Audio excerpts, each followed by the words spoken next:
একটা হাদিসে নবী সাল্লাল্লাহু আলাইহি ওয়াসাল্লাম বলেছেন, হালাল উপার্জন থেকে আল্লাহর বান্দারা যখন একটা খেজুরও দান করে, আল্লাহ পাক সেই একটা খেজুরকে আস্তে আস্তে বড় করতে থাকেন, বড় করতে থাকেন, বড় করতে থাকেন। এটা এক পর্যায়ে পাহাড়ের সমান হয়ে যায়। এবং কিয়ামতের মাঠে মানুষ তার দান এবং সাদাকার যে ছায়া, এই ছায়ার নিচে অবস্থান করবে। আপনার বিপদ হয়েছে, দান সদকা করেন, বিপদ দূর হয়ে যাবে ইনশাআল্লাহ। জটিল কোনো রোগ হয়েছে, কোনো ডাক্তার ট্রিটমেন্ট করতে পারছে না, সদকা করেন, রোগ ভালো হয়ে যেতে পারে ইনশাআল্লাহ। সদকার ব্যাপক ফজিলত আছে। সদাকা, দান, সদাকা, দোয়া, এগুলো তাকদিরের যে বিপদ আপদগুলো আছে না, ঝুলে আছে, আমাদের তাকদিরে বিপদ আছে না অনেক, এগুলোকেও সরিয়ে দিতে পারে। এই শক্তি আছে দোয়া এবং দান সদকার মধ্যে।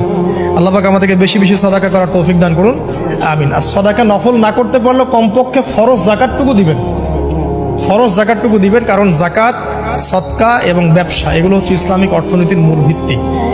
সদকা করা, সদকা, দান সদাকা আল্লাহর কাছে খুব বেশি পছন্দের।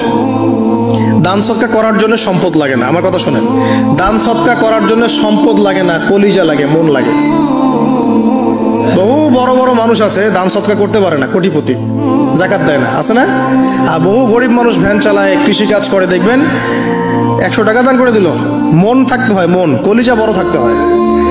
তো যাদের কলিজা বড়, মন বড়, তারা দান সদকা করতে পারবে ইনশাআল্লাহ। আর যার মন বড়, সেখানেই তো আল্লাহ নূর আসবে। সংক্ষিপ্ত মনে কি, সংকীর্ণ মনে আল্লাহ নূর কোত্থেকে আসবে?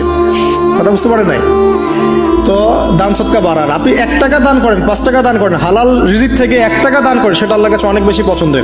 দান সদকা করলে কখনো টাকা কমে যায় না, মনে রাখবেন। দান করলে কোনোদিনও টাকা কমে যায় না। আপনার দানের টাকা ঘুরে ফিরে আপনার কাছে আসবে, বুঝতে পারছেন না? আপনার দানের টাকা ঘুরে আল্লাহ আপনার কাছে ফিরাই দিবে। কিভাবে ফিরাবেন সেটা আল্লাহর দায়িত্ব। দোয়া কবুলের অন্যতম একটা উপায় হচ্ছে, আপনি কোনো ভালো কাজ করেন গোপনে, যেটা আল্লাহ ছাড়া কেউ জানে না, ওর ওসিলা করে আপনি আল্লাহর কাছে যান, দোয়া কবুল হবে ইনশাআল্লাহ।